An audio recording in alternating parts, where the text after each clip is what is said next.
Pernah gak sih kalian mikir Yuji Itadori ini terbuat dari apa?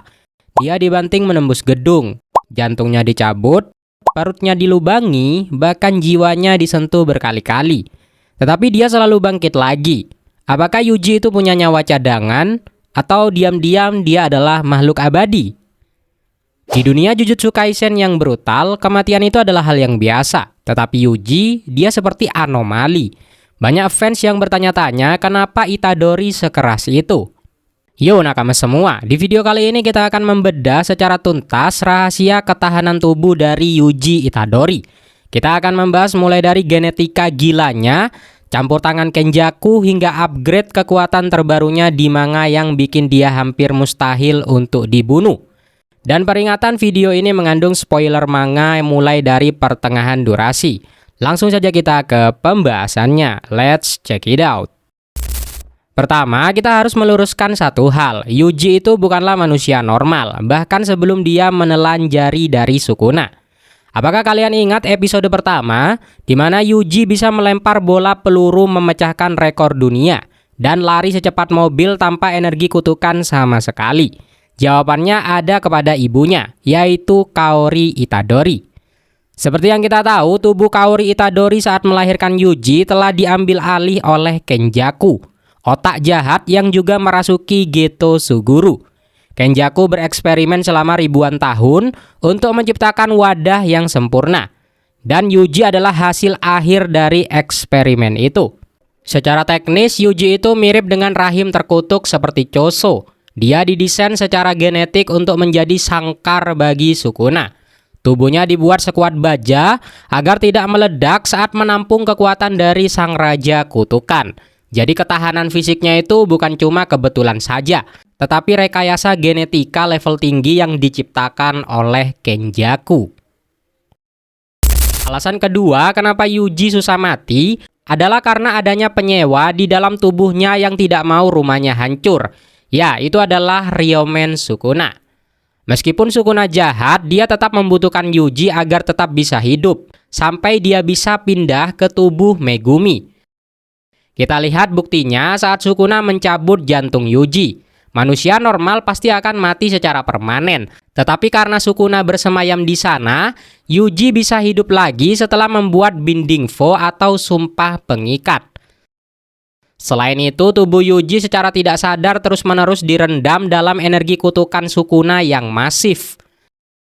Seiring waktu, tubuh Yuji beradaptasi dan menjadi semakin resisten terhadap racun dan serangan fisik. Ini semacam efek samping positif dari menjadi wadah sang raja kutukan. Nah, setelah Sukuna pindah ke tubuh Megumi, harusnya Yuji menjadi lemah kan? Ternyata justru sebaliknya. Di arc Shinjuku Showdown, Yuji mencapai tingkat ketahanan yang mendekati abadi karena dua hal baru. Pertama, Yuji memakan sisa saudara-saudara Choso, yaitu janin lukisan kematian nomor 4-9.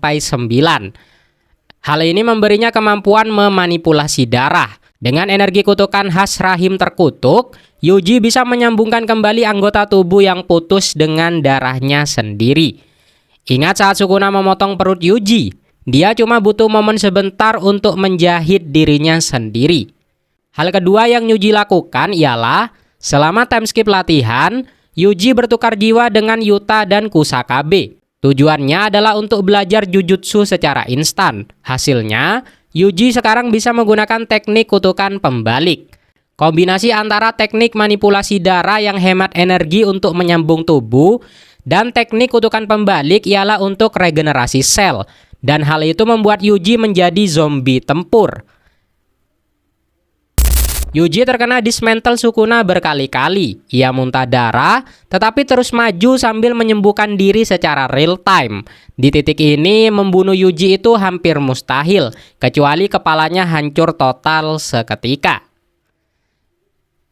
Jadi kesimpulannya, kenapa Yuji Itadori bisa abadi? Yang pertama ialah dari genetik. Dia adalah manusia super buatan Kenjaku. Yang kedua, adaptasi. Tubuhnya berevolusi setelah lama menjadi wadah dari Sukuna, sang raja kutukan. Yang ketiga ialah teknik baru. Kombinasi manipulasi darah dan teknik kutukan pembalik membuatnya bisa regenerasi secepat kilat. Dan yang terakhir adalah tekad.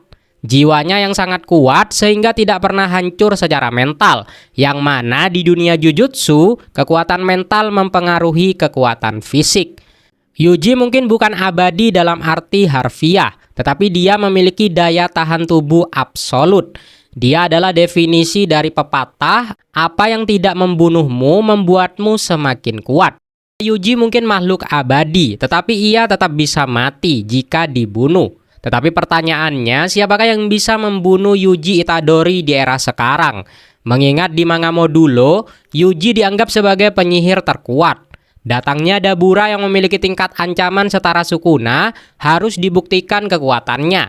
Jika dia bisa mengalahkan Mahoraga, mungkin saja Dabura bisa bertarung secara seimbang melawan Yuji Itadori. Tetapi dengan pengalaman hidup Yuji yang lebih panjang dan beberapa teknik kutukan yang terus ditempa bertahun-tahun, nampaknya Yuji Itadori itu ada di puncak rantai makanan. Nah, gimana menurut kalian, nakama? Apakah Yuji Itadori bisa bertahan sampai akhir cerita nanti? Atau ketahanannya ada batasnya? Tulis teori kalian di kolom komentar. Jangan lupa like, subscribe, dan nyalakan lonceng notifikasinya, biar kalian tidak ketinggalan pembahasan Jujutsu Kaisen lainnya. Akhir kata, Mimin pamit, undur diri, adios.